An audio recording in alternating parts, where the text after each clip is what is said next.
Penentuan kadar asam lemak secara saponifikasi. Assalamualaikum warahmatullahi wabarakatuh. Kami dari kelompok nama Prativi Kimia 1 yang beranggotakan saya Nadia Yulianti, Saya Irman. saya Fadila Saranja. Pada video kali ini kami akan membahas tentang penentuan kadar asam lemak dengan metode saponifikasi. Selamat menyaksikan. Teori percobaan.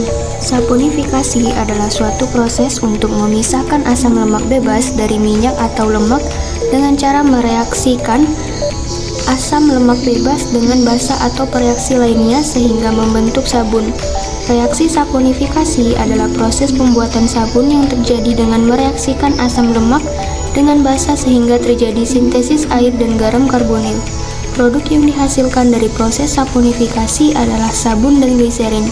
Proses saponifikasi membutuhkan basa mineral untuk menguraikan senyawa ester atau asam lemak, umumnya menggunakan natrium hidroksida atau KOH. Lemak yang digunakan untuk membuat sabun umumnya berasal dari asam palmitat. Sabun memiliki sifat menurunkan tegangan permukaan air. Hal ini terlihat dari terbentuknya buih ketika sabun dilarutkan dalam air dan diaduk.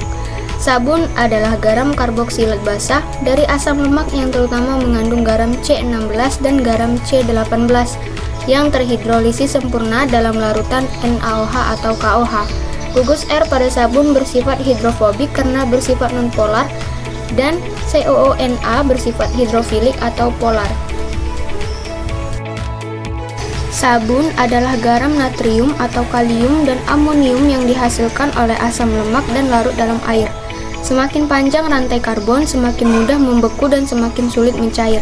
Asam lemak dapat bereaksi dengan senyawa lain membentuk senyawa lemak. Sabun dibuat dengan dua cara, yakni proses saponifikasi dan proses netralisasi minyak. Proses saponifikasi minyak akan memperoleh hasil samping berupa gliserol, sedangkan proses netralisasi tidak akan memperoleh gliserol.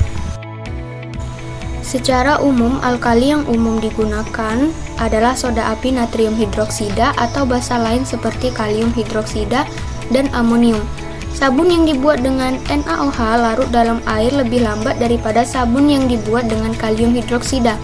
Dalam pembuatan sabun, senyawa ini harus dilarutkan dalam air pada konsentrasi tertentu agar pencampuran dan pembentukan proses reaksi saponifikasi lebih merata dan tidak terbentuk butiran.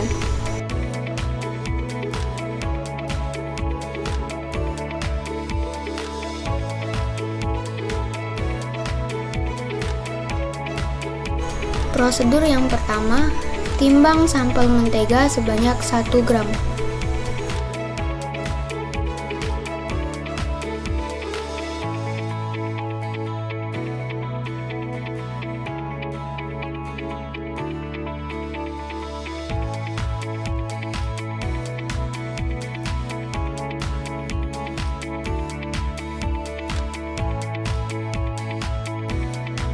Kemudian timbang 1 gram minyak.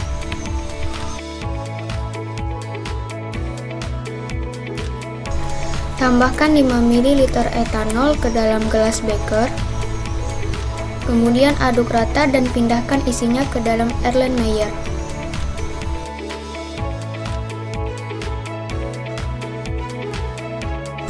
Bilas gelas beker dengan 5 ml etanol dan masukkan ke dalam Erlenmeyer. Kemudian ambil 25 ml KOH menggunakan pipet volume, kemudian masukkan ke dalam Erlenmeyer yang berisi etanol dan sampel. Lakukan hal yang sama untuk sampel mentega dengan menambahkan 5 ml etanol.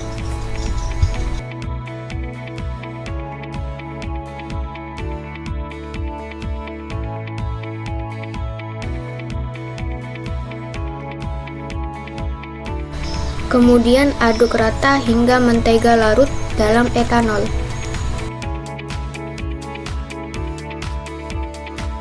Masukkan sampel ke dalam Erlenmeyer.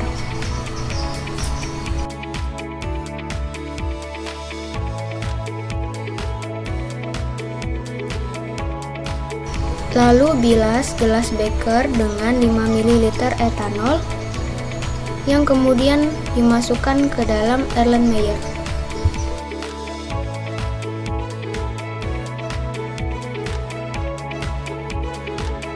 Pipet 25 ml KOH menggunakan pipet volume, lalu masukkan ke dalam Erlenmeyer yang berisi etanol dan sampel mentega.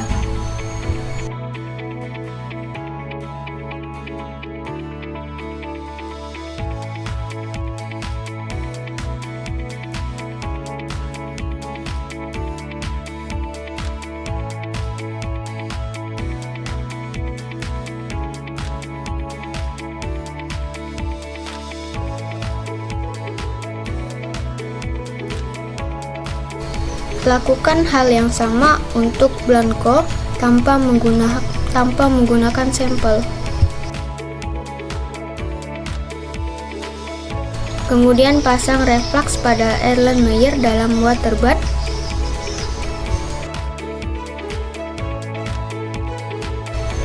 Kemudian panaskan selama 30 menit.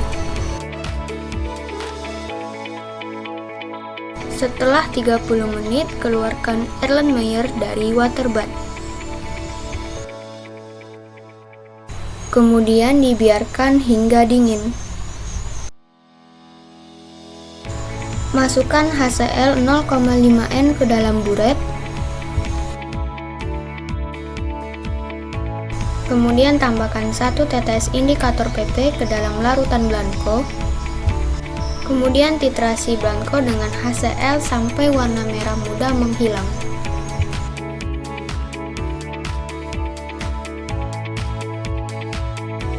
Kemudian tambahkan 1 tetes indikator PP ke dalam sampel minyak sayur. Kemudian titrasi dengan HCl sampai warna merah muda menghilang. Tambahkan 1 tetes indikator PP ke dalam sampel mentega dan titrasi dengan HCl sampai warna merah mudanya menghilang.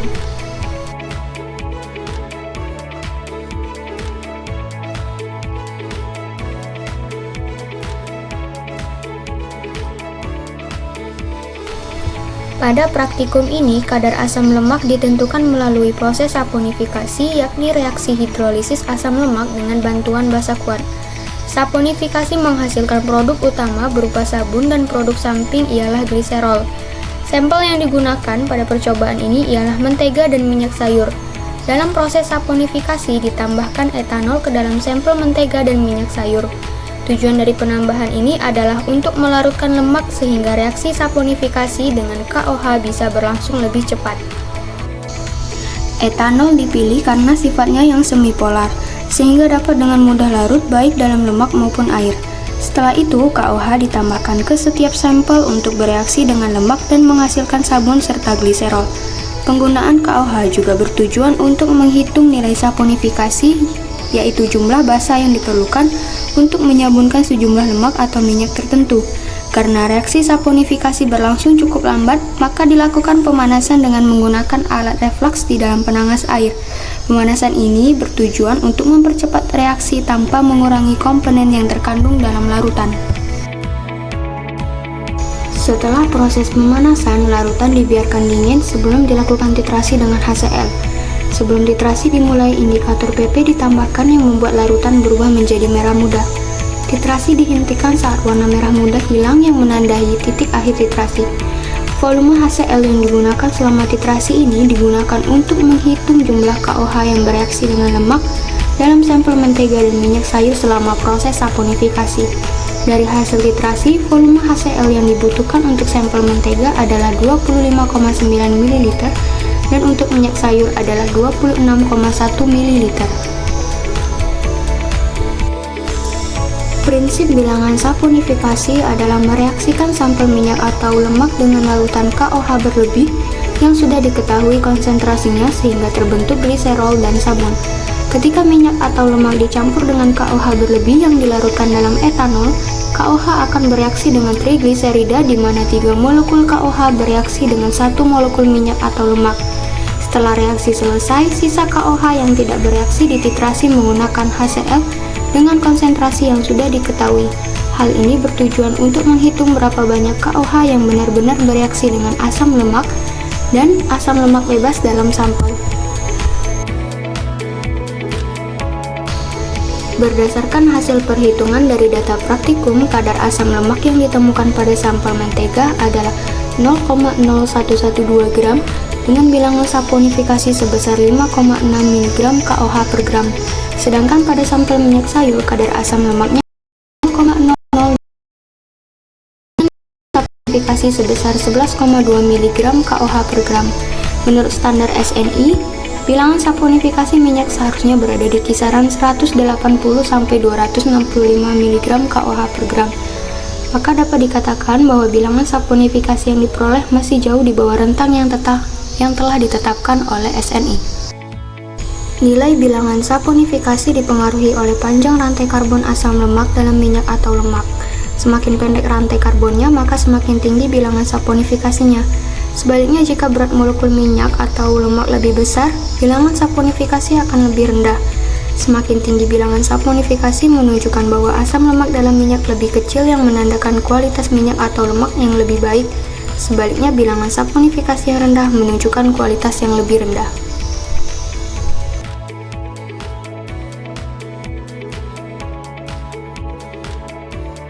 Video pembahasan dari kami akhiri. Wassalamualaikum warahmatullahi wabarakatuh.